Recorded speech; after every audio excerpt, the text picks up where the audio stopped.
룻기 1장 14절에서 18절 말씀을 한 절씩 교독하겠습니다. 그들이 소리를 높여 다시 울더니 오르바는 그의 시어머니에게 입 맞추되 룻은 그를 붙쫓았더라.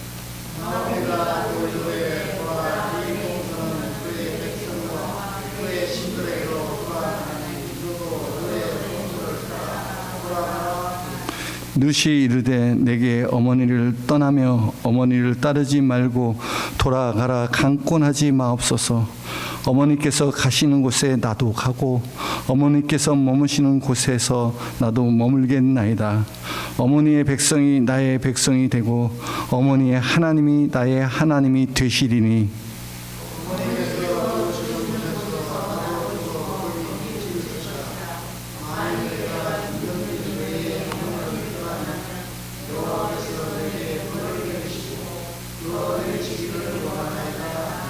다 같이 나오미가 룻이 자기와 함께 가기로 굳게 결심함을 보고 그에게 말하기를 그치니라.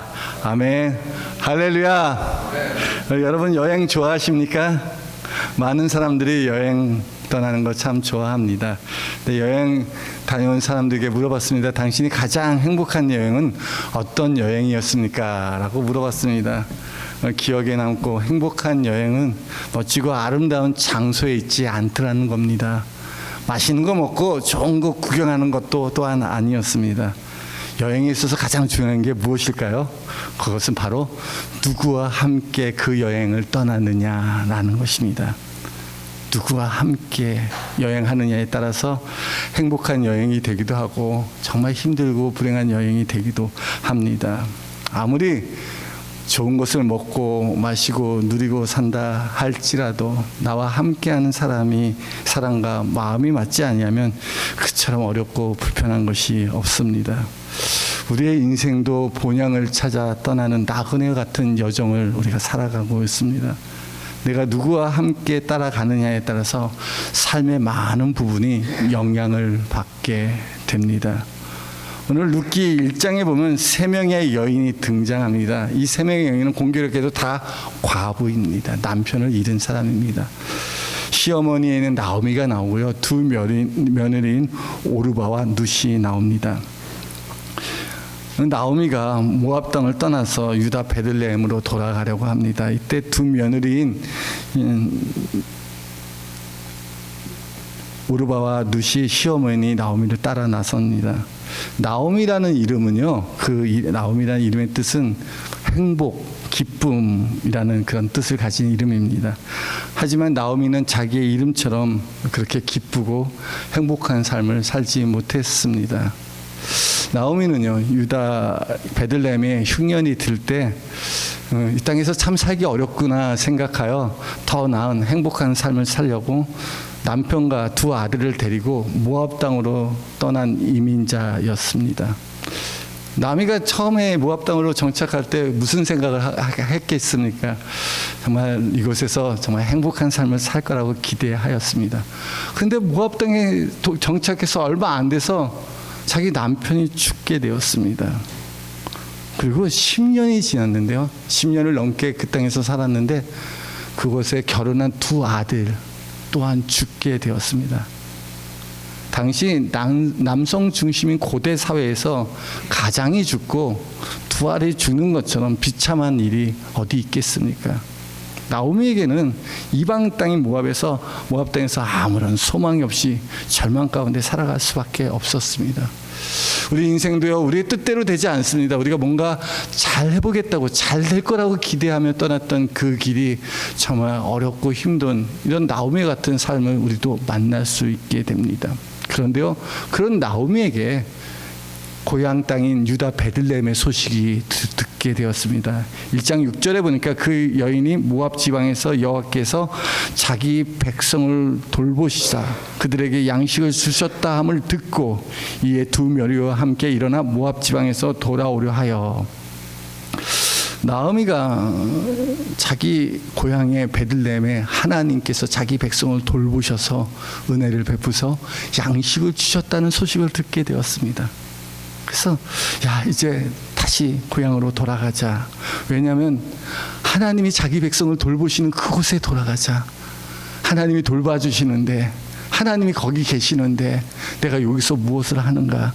하나님께서 그 백성을 돌보사 양식을 베풀어 주시고 은혜를 베풀어 주셨는데 내가 돌아가자 결단을 합니다. 나오미는요, 비록 이방 땅에서 살아가고 있지만 이스라엘 하나님에 대한 신앙을 갖고 있었습니다. 하나님이 거기 계시는데 하나님께로 돌아가자 결심하면서 베들레헴으로 갈 때 그 함께했던 두 며느리 오르바와 누색에 말합니다. 너희는 나 따라올 필요 없다. 너희는 이방 여인이기 때문에, 모압 여인이기 때문에 나 따라 아무 소용이 없다. 너 여기 고향 땅에 머물고 다시 너의 백성에게로 돌아가라 말합니다. 두 며느리인 오르박과 룻은 처음에는 어머니와 함께 가겠다고 합니다. 하지만 나오미는 그 두 며느리를 설득합니다. 너희가 나를 따라와도 너에게는 아무런 소망이 없다. 내가 이제 벌써 나이도 많이 먹어서 자녀를 낳을 수도 없고, 또 내가 자녀를 낳은다 한들, 아들을 낳은다 한들 그 아들을 길러서 너희한테 줄 수도 없지 않느냐.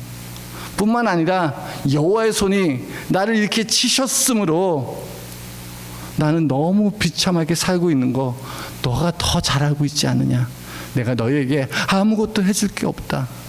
나를 따라오면 이방인 모압 여인은 더 어렵고 나 따라오는 그 길은 고생길이니 너희는 너희 고향으로 돌아가고 너희 백성에게로 돌아가라 라고 말을 합니다. 이렇게 얘기할 때 이때 두 여인의 운명이 갈라집니다. 두 며느리가 있었어요. 똑같이 어머니를 따라 나섰지만 어머니가 돌아가는 말에 의해서 한 며느리 오르바는 다시 자기 백성, 자기 신들에게 돌아갔지만 룻은 어머니, 시어머니를 붙잡습니다. 시어머니를 붙쫓았습니다. 14절 볼까요? 14절 보면 그들이 소리를 높여 다시 울더니 오르바는 그의 시어머니에게 입 맞추되 룻은 그를 붙쫓았더라. 오르바는 시어머니와 마지막 작별 인사를 하고 떠났지만 룻은 어떻게 했다고요? 그 시어머니를 붙쫓았어요. 붙잡아 떠나지 않고 쫓아갔어요. 붙쫓았더라. 성경에 많은 여인들이 등장을 합니다. 근데 그 중에 룻만큼 복받은 여인이 없을 것입니다. 그녀는요, 다윗 왕의 조상이 되었으며 오실 메시아의 신 예수 그리스도의 조상이 되었습니다. 마태복음 1장에 보면 예수 그리스도의 족보가 나옵니다. 1장에 보면 아브라함과 다윗의 자손 예수 그리스도의 계보에 대해서 기록하고 있습니다. 그런데 예수님의 조상에 4명의 여인이 등장합니다. 혹시 아십니까? 4명의 여인이 누구인지요? 유다와 동치마 아들을 낳은 다말이 있었고요. 또 정탐꾼이 여리고성에 갔을 때 그들을 숨겨줬던 기생 나합이 있었고요. 오늘 본문에 나온 이방 여인 모압 여인 룻이 있었고, 마지막은 누구죠? 다윗과 부정한 관계를 맺었던 밧세바가 있었습니다.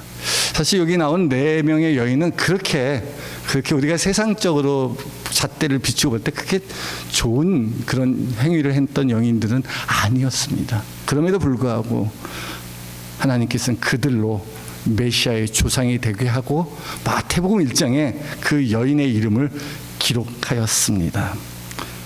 보아스는 룻에게서 오벳을 낳고 오벳은 이새를 낳고 이새는 다윗을 낳았더라. 그녀는 모압 여인이요 이방 여인이었음에도 불구하고 하나님의 백성이 될 뿐만 아니라 하나님의 영원하신 기업을 유업으로 상속받게 되었습니다. 그녀가 이처럼 복된 자가 된 것은 시어머니인 나오미를 붙잡고 쫓아갔기 때문입니다. 룻이 복의 시작은, 룻이 복받은 이 시작은 어디서부터 출발합니까? 시어머니인 나오미를 붙잡고 따라왔기 때문입니다. 사실 자기 시어머니 나오미는 아무것도 없는 완전히 망한 집안의 여인이었습니다. 남편도 죽고요, 두 아들도 모두 죽었습니다. 세상에서 보면 소망도 없는 과부이며 비참한 여인일 뿐입니다. 룻은 그 시어머니의 형편을 가까이서 너무 잘 알고 있었습니다. 더 이상 이 시어머니를 쫓아가봤자 바랄 것도 없고 기대할 것도 없고 아무런 소망도 없었습니다. 그럼에도 불구하고 룻은 시어머니를 쫓아갑니다. 그냥 쫓아가는 게 아니라 목숨을 걸고 붙잡고 쫓아가는 것입니다.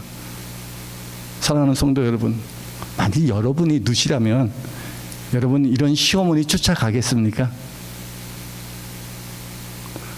결혼해서 시집살이 때문에 힘들어하는 며느리들이 참 많이 있는데 남편도 죽고 없는 이 시어머니를 따라가는 것은 결코 쉽지 않습니다. 결혼하는 사람들은 시금치도 먹지 않는다는 얘기가 있지 않습니까? 시집의 시자만 들려도 너무너무 힘들어하는데 어떻게 룻은 이 시어머니인 나오미를 쫓아가려고 할까요? 나오미는 다시 한번 이 룻을 설득합니다. 야, 네 동서도 그 모압 백성, 모압의 신을 데리고 돌아갔는데 너도 네 동서가 따라 돌아가라 라고 말합니다. 15절 보니까요, 나오미가 또 이르되 보라, 내 동서는 그의 백성과 그의 신들에게로 돌아가리니 너도 너의 동서를 따라 돌아가라. 너도 돌아가라. 나 따라오는 것보다 너 지금 네 백성들과 함께 여기서 다시 좋은 남자 만나서 재혼하고 그리고 여기서 행복하게 살아라. 나 따라봤자 아무런 소용이 없다. 네 동서도 그렇게 딱 가지 않았냐. 너도 가라 라고 합니다. 하지만 룻은 동서를 따라가지 않고 시어머니 나오미를 따라갑니다. 룻이 시어머니를 따라간 것은 감정 때문입니까? 시어머니를 보니까 자기가 보살펴주지 않으면 너무 불쌍해서 내가 시어머니 따라가야 돼 라는 그런 감정 때문에, 긍휼히 여기는 마음 때문에 시어머니를 따라갔겠습니까? 아니면 이 당시에 있는 어떤 윤리 도덕 때문에 내가 이렇게 도덕적으로 윤리적으로 어머니를 모셔야 되라는 그런 도리 때문에 따라갔겠습니까? 아니면 사람들이 보는 체면 때문에, 사람들이 나를 어떻게 생각할까 그것 때문에 어떻게든 내 운명이다 생각하고 시어머니를 따라갔겠습니까? 그런 것 때문에 같지는 않습니다. 룻이 자신의 결심한 것을 시어머니인 나오미에게 말합니다. 왜 따라가는지, 내가 왜 어머니를 따라가야 되는 그 이유에 대해서 말씀하십니다. 16절 말씀 볼까요? 16절 보면 룻이 이르되 내게 어머니를 떠나며 어머니를 따르지 말고 돌아가라 강권하지 마옵소서. 어머니, 왜 나를 자꾸 돌아가라 합니까? 어머니를 왜 따라오지 못하게 합니까? 어머니, 그런 말 이제 더 이상 하지 마십시오. 내가 어머니를 따르는 것이 단지 며느리의 도리를 다하기 위함이 아닙니다. 저에게는 지금 어머니를 따를 만한 분명한 이유가 있습니다. 어머니께서 가시는 곳에 나도 가고 어머니께서 머무르시는 곳에 나도 머물겠습니다. 이렇게 확고하게 말하는 이유가 뭡니까? 룻에게는 분명한 목적이 있습니다. 이 다음 구절이 너무 중요합니다. 만약에 여러분 성경 있으면 걷다 밑줄 쫙 그으세요. 이게 너무 중요합니다. 왜냐하면 룻이 간절히 바랬던 건 바로 이것이었습니다. 어머니의 백성이 나의 백성 되고 어머니의 하나님이 나의 하나님이 되시리니. 룻이 바랐던 건 무엇입니까? 시어머니가 믿는 하나님이 내 하나님 되기를 원하고 시어머니가 있었던 그 백성이 나의 백성 되기를 원했던 것입니다. 룻은 이스라엘 백성처럼 언약의 백성이 되고 싶었고 이스라엘의 하나님이 나의 하나님 되시기를 간절히 원했던 것입니다. 바로 우리의 신앙생활이 바로 여기에 있습니다. 우리는 보이지 아니하는 영이신 하나님을 믿는 그리스도인입니다. 하나님이 만일 눈에 보이면요, 아침에 일어나면 하나님이 다 보이면 그래, 하나님 오늘도 따라갑니다 하고 따라갈 터인데, 하나님은 영으로 존재하시는 분입니다. 우리의 육신의 눈으로 보이지 않습니다. 룻이 나오미를 따라간 것은 왜 그렇습니까? 나오미 때문에, 시어머니 때문에 따라간 것입니까? 아닙니다. 시어머니와 함께하는 시어머니 등 뒤에 계시는 하나님을 바라보고 따라간 것입니다. 우리가 신앙생활을 하다 보면요, 사람을 보지 마세요. 사람 보고 신앙생활 하지 마세요 라는 말을 듣기도 합니다. 그 말이 들으면 아니, 하나님 보이지 않는데 어떻게 사람을 보지 않고 신앙생활 합니까? 이렇게 말하는 분들도 있습니다. 그런데 한 가지 분명히 제가 개런티하는 건 있습니다. 여러분 신앙생활할 때 사람 보고 신앙생활하면 반드시 실족하고 시험에 듭니다. 목사님 보고 신앙생활하면 목사님 때문에 시험 들고요. 장로님 보고 신앙생활하면 장로님 때문에 시험 듭니다. 여러분 권사님이나 집사님이나 신앙 좋은 누구 형제자매를 바라보고 신앙하면요, 꼭 그분 때문에 시험이 들게 됩니다. 그럼 어떻게 하라는 겁니까? 여러분 저의 등 뒤에 계신 하나님을 보시기 바랍니다. 여러분 신앙생활하는 그 집사님, 장로님, 권사님, 성도님, 형제님, 자매님 등 뒤에 계시는 하나님을 믿음의 눈으로 바라보시기 바랍니다. 제 인생에 제가 청년 때 교회에서 살았습니다. 교회에서 소위 이제 보통 교회에서 살아서 교회 일을 돕는 사람을 사찰이라고 합니다. 사찰 형제였습니다. 교회 청소도 하고 운전도 하고 교회 모든 예배 준비도 하는 그런 청년으로 교회에 살았습니다. 근데 제가 교회에 살 수 있었던 것은요, 당시 담임 목사님이 허락했기 때문에 너 와서 살아라 허락해 주셔서 그 은혜로 말미암아 교회에서 먹고 자고 하는 은혜를 얻게 되었습니다. 근데 저를 불렀던 그 목사님은 좀 무서운 목사님이셨습니다. 그분은 예전 광주의 조직폭력배 두목이었고 정가 사범이었고 부산교도소에서 회심하여 하나님을 믿었던 그런 분이십니다. 그런 분, 그분에게는 참 하나님을 경험한 놀라운 간증이 있었고요. 하나님께서 그 조직 세계에서 불러내셔서 목사까지 되게 하신 놀라운 인도하심이 있었습니다. 그럼에도 불구하고 그분이 목회하는 데 있어서 옛 과거의 모습들이 종종 드러날 때가 있습니다. 멀리서 볼 때는 잘 몰랐어요. 멀리서 볼 때는 정말 카리스마 있고 멋있는 목사님으로 보였는데요. 가까이에서 함께 지나다 보니까 목사님의 허물이 보이는 거예요. 목사님의 말도 그렇고요. 목사님이 화가 나면 옛 모습이 드러날 때도 있습니다. 저는 알아요. 저는. 그래서 저도 그런 목사님 올 때마다 너무 아프고 상처도 받고 목사님이 막 나를 혼날 때는 실족하게 하고 너무 힘들었어요. 근데 그런 목사님의 모습으로 인해서 이게 저한테만 그런 게 아니라 시간이 지남에 따라서 성도들에게도 그런 모습이 가끔 드러날 때가 있었어요. 그래서 교회가 시험에 들었어요. 어떻게 목사가 저럴 수 있느냐. 목사님을 판단하고 대적하는 일들이 일어나게 되었고요. 그 일들이 주축이 청년부였어요. 저도 청년들과 함께 내화부동해서 아니 목사님이 어떻게 저럴 수 있어 라고 했는데 어느 날 내가 철야하며 기도할 때 제 마음 가운데 하나님께서 말씀하세요. 너가 누구건데 내가 세운 종을 비판하느냐. 너가 뭐냐. 내가 너가 비판한 목사님을 사랑한다. 그는 나의 종이니 그가 넘어지고 일어섬이 내게 있다. 그러면서 너는 왜 보지 못하느냐. 내가 그 목사님과 함께하는 것을 너는 왜 보지 못하느냐. 그런 마음을 주신 거예요. 제가 눈을 열고 딱 보는데요. 목사님의 모습은 보이지 않고 목사님을 여기까지 인도하시는 하나님이 보이기 시작했어요. 하나님께서 이 목사님을 그래도 변화시켜서 여기까지 인도하시는 하나님의 놀라운 손길이 보이기 시작했어요. 그래서 저는 그때부터 목사님과 함께 있어요.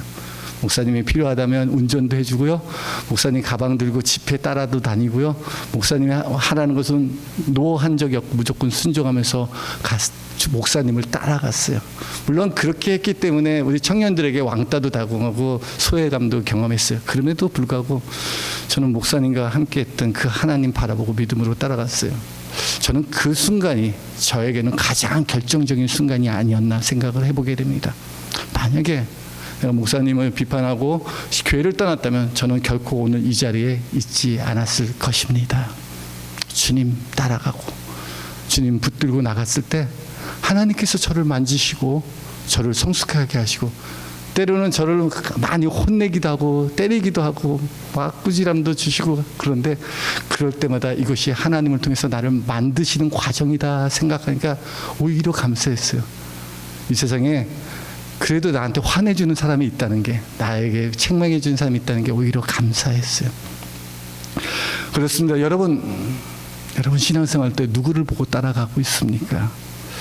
룻은요, 그 시어머니가 그렇게 하나님께 로 말미암아 상처를 받고 하나님의 손이, 여호와의 손이 나를 치셨으므로 내가 이렇게 비참하고 괴롭게 되었다고 말했음에도 불구하고 이 시어머니를 따라가는 이유가 뭡니까? 나오미에게는 대단한 신앙이 있었습니다. 그것은 그럼에도 불구하고 그 시어머니는 지금 베들레헴으로 가는 이유가 뭐죠? 하나님께서 자기 백성을 돌보셨다는 그 은혜의 소식을 듣고 간 겁니다. 하나님의 백성을 돌봤으면 나도 하나님 백성 아닙니까?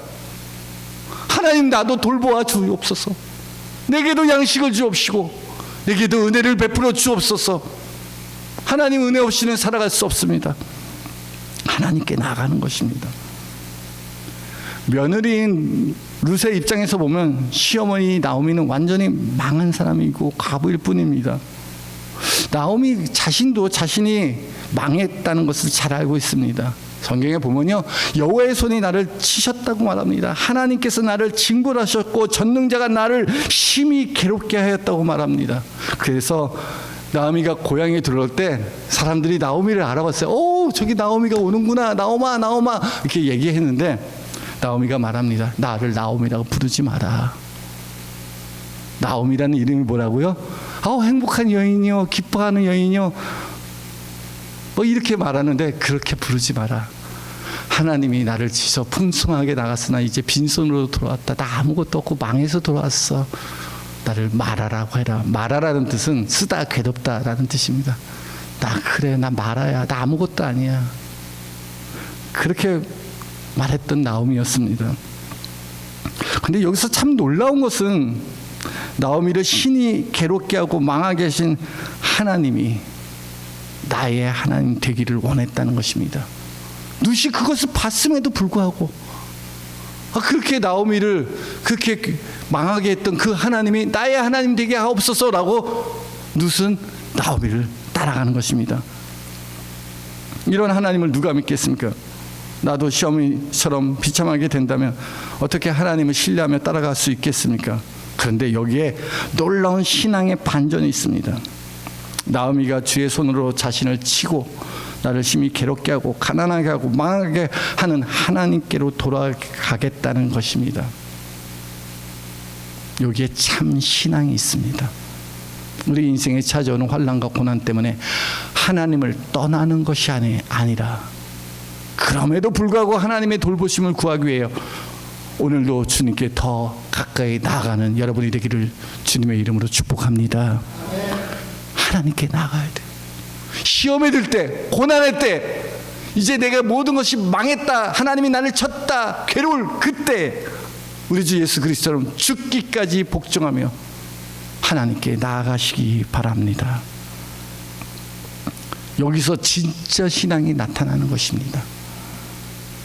요나는요, 하나님의 말씀에 불순종했습니다. 너 다시스로 가서 복음을 전하라 할 때 이 다시스는 적국이고 하나님의 말씀에 순종하기 싫어서 멀리 제가 다시스가 아니라 느느에 가서 복음을 전할 때 요나는 그게 너무 싫었어요. 그래서 하나님을 떠나 멀리 있는 땅 다시스로 도망을 갔어요. 배를 타고 가는데 엄청나게 풍랑을 부는 겁니다. 요나는 이것이 하나님의 손이 나를 쳤다는 것을 알았어요. 하나님이 나를 치시는구나. 풍랑 가운데 힘들어하는 어부들에게 말합니다. 나를 던지면 너희가 살 거다. 그래서 어부들이 이 요나를 바닷속에 풍덩하고 던집니다. 그런데요, 그때 마침 큰 물고기가 요나를 삼킵니다. 그리고 나서 요나가 물고기 뱃속에서 하나님께 간절히 기도하고 부르짖습니다. 근데 뭐라고 부르짖습니까? 지금 요나는 처음엔 내가 지금 땅의 뿌리까지 내 인생이 바닥을 쳤습니다. 더 이상 소망이 없습니다. 빠져나올 구멍도 없습니다. 그런데 놀라운 결단을 합니다. 요나서 2장 4절에 보니까 내가 말하기를 내가 주의 목전에서 쫓겨났을지라도 다시 주의 성전을 바라보겠나이다 하였나이다. 하나님이 나를 치고 나를 바닥에 던지시고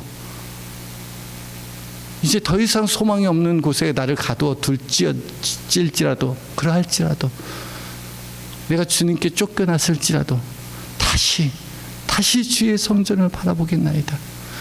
주님 계신 그곳을 향하여 내가 나가겠나이다. 오히려 그가 감사로 하나님께 찬양하며 구원은 여호와께 속한 것입니다라고 기도를 마칩니다. 우리 살다 보면요, 하나님이 날 버린 것 같고 하나님이 날 쫓겨난 것 같고 하나님이 나를 치신 것 같을 때가 찾아옵니다. 그럼에도 불구하고 여러분 다시 주님을 바라보시기 바랍니다. 주님이 자기 백성을 돌보셨던 그 은혜를 사모하시기 바랍니다. 이게 바로 주님을 따르는 자들의 모습입니다. 우리가 예수님을 붙잡고 쫓아가는 이유가 바로 여기 있습니다. 우리도 예수님의 백성이 되기를 원하며 예수님의 하나님이 나의 하나님 되기를 원하여 우리가 주님을 쫓아갑니다. 누시 시어머니 나오미를 통해서 하나님께서 자기 백성을 돌보시고 구원하시고 은혜 베푸신 하나님을 만났던 것처럼 예수님을 따르는 자들에게 구원의 은혜를 주시고 영원한 천국의 기업을 주시며 하늘에 계신 아버지가 나의 하나님 되게 하셨다는 것, 이 놀라운 은혜가 우리 가운데 있습니다. 예수님이 가르쳤던 복음, 바로 천국 복음이 무엇입니까? 너희는 하나님의 자녀이며 백성이라는 것입니다. 너희에게는 하늘에 계신 너희 아버지가 있기 때문에 기도하라는 것입니다. 하나님이 너희의 모든 쓸 것과 필요를 잘 알고 계시니 무엇을 먹을까 마실까 입을까 염려하지 말라는 것입니다. 너희 하늘에 계신 너희 아버지 너희 천부께서 이 모든 것이 너희에게 있을 줄 아시느니라. 너희는 하나님의 백성이다. 하나님의 자녀이다. 그러니 기뻐하고 행복해라. 너희 가난한 자여 행복해라. 천국이 너희 것이다. 너희 줄이고 배고픈 자여 행복해라. 하나님이 채워주실 거다. 하나님이 너희 하나님이 되신다. 너희 핍박받는 자여 행복해라. 너에게는 천국이 있다라고 말씀하십니다. 우리 한번 옆 사람과 한번 이렇게 인사해볼게요. 하나님이 당신의 하나님이 되십니다.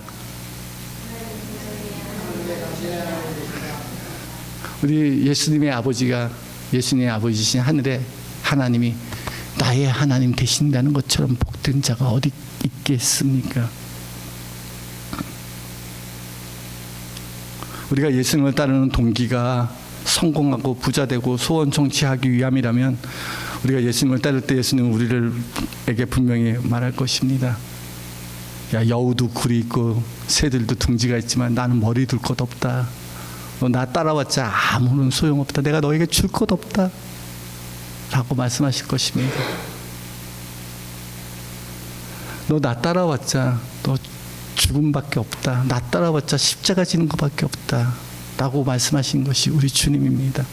제자들은 예수님 따라가면 뭔가 한 자리, 한 권력 가질 줄 알았지만 예수님은 오히려 말합니다. 너 나 따라올 때는 오히려 섬기는 자가 되고 종이 되어야 한다라고 말씀하시지 않습니까?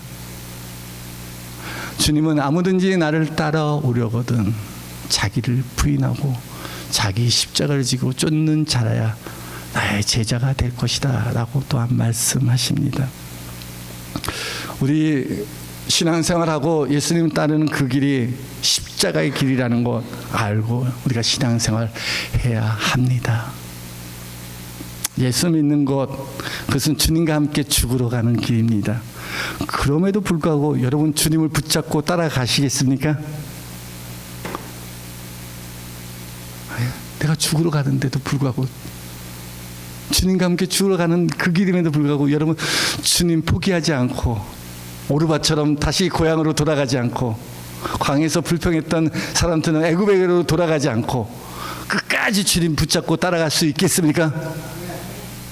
그게 신앙이라는 거예요. 그게 신앙.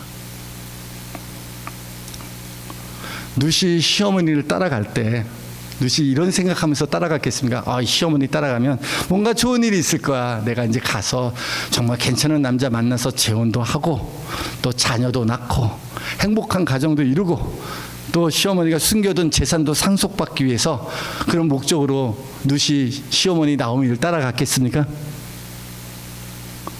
절대로 그게 아닙니다. 근데 결론은 그렇게 되었습니다. 결론은 룻은 정말 괜찮은 남자 보아스와 결혼도 하고요, 자녀도 낳고 엄청난 기업을 유산으로 상속받았습니다. 근데 룻이 그 목적을 갖고 따라간 것이 아니었지만 하나님께서 이 모든 것을 룻에게 베풀어 주셨습니다. 룻은 어머니의 백성이 내 백성 되고 어머니의 하나님이 나의 하나님 되기까지 죽어도 주님 시어머니를 떠나지 않을 것인다 라고 결심합니다. 17절 말씀 볼까요? 17절 보면요, 어머니께서 죽으시는 곳에서 나도 죽어 거기에 묻힐 것이라. 만일 내가 죽는 일 외에 어머니를 떠나면 여호와께서 내게 벌을 내시고 더 내리시기를 원하나이다 하는지라. 지금 룻이 시어머니를 따라갔다는 이 각오와 결단은 대단합니다. 죽음이 우리를 갈라놓기까지는 절대로 어머니를 떠나지 않을 것입니다 라고 결심을 합니다. 사랑하는 우리 성도 여러분, 2024년 한 해 우리 인생에 어떠한 일이 찾아온다 할지라도 우리 주님만 꽉 붙잡고 살아가는 우리 성도님이 되시길 바랍니다. 여러분, 주님 떠나서 우리 살아갈 수 없습니다. 우리 날마다 우리 주님께서 우리에게 주시는 돌보시는 은혜가 필요합니다. 하나님께서 자기 백성 돌보아 주십니다. 우리 또한 돌보아 주십니다. 우리 또한 룻과 같은 이방인입니다. 하지만 예수님의 은혜로 말미암아 하나님의 백성이 되었고 이스라엘의 하나님이 나의 하나님이 되었습니다. 아브라함의 하나님, 이삭의 하나님, 야곱의 하나님이 나의 하나님이 되었습니다. 이 말은 무엇을 의미합니까? 우리 또한 하나님의 언약의 백성이 되었다는 것입니다. 하나님 우리에게도 동일하게 아브라함에게 약속한 것, 이삭에게 약속한 것, 야곱에게 약속한 것, 요셉에게 약속한 것, 모세와 다윗에게 약속한 것, 선지자를 통해서 우리에게 모든 약속한 것이 내게도 이루어지는 특권을 갖게 된 것입니다. 약속이 이루어져요. 하나님 말씀하신 것이 믿으면 그 말씀대로 우리가 살아갈 수 있다는 것입니다. 룻이 시어머니를 따라와서 하나님의 은혜 가운데 보아스를 만나게 되고 결혼하게 되고 기업을 유업으로 상속받았습니다. 더 중요한 것은 다윗과 예수 그리스도의 조상이 되어서 하나님의 구속의 역사의 증인이 되었고 우리 가운데 기록하고 있습니다. 우리 사랑하는 성도 여러분도 룻과 같이 주님을 붙잡고 쫓아가시는 2024년이 되시길 바랍니다. 하나님께서 우리 주님 따라가는 그 순간 보이지 않는 하나님의 손길이 우리를 도와주십니다. 믿습니까? 하나님 도와주십니다. 룻이 시어머니를 따라서 모압에 왔는데 막상 왔더니 정말 두 과부가 먹고 살 일이 막연한 겁니다. 그래서 당시에 추수 때인데, 마침 추수 때인데 그 가난한 자들과 과부와 나그네를 위해서 이삭을 줍는 것을 좀 예비해 놨습니다. 그런데요, 룻이 그 모르는 낯선 지방이잖아요.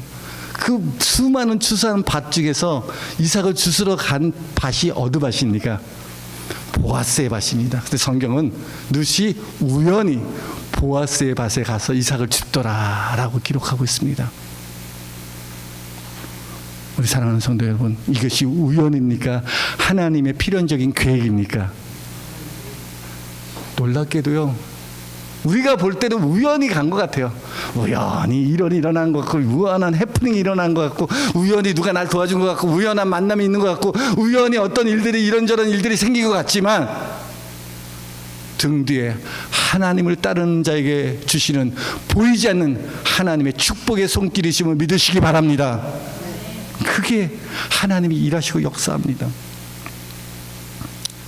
우리가 주님 따라가다 보면요, 우연한 일이 일어날 수 있습니다. 근데 그게 우연이 아니라 우리 가운데 행하신 하나님의 계획이고 하나님의 작정하신 일이고 하나님 우리를 인도하신 방법임을 알게 됩니다. 그러하기에 여러분, 주님 따라가는 것을 포기하지 마세요. 그 뒤에 하나님이 내가 상상할 수 없는 것들을 이미 예비하고 준비해 주십니다. 그래서 미리 멀리 바라보지 말고 하루하루 주님 따라가다 보면 하나님께서 우리에게 베푸신 놀라운 은혜와 축복이 저와 여러분 삶에 항상 흘러넘칠 것입니다. 2024년 주님 붙잡고 쫓아가는 저와 여러분 되기를 주님의 이름으로 축원합니다.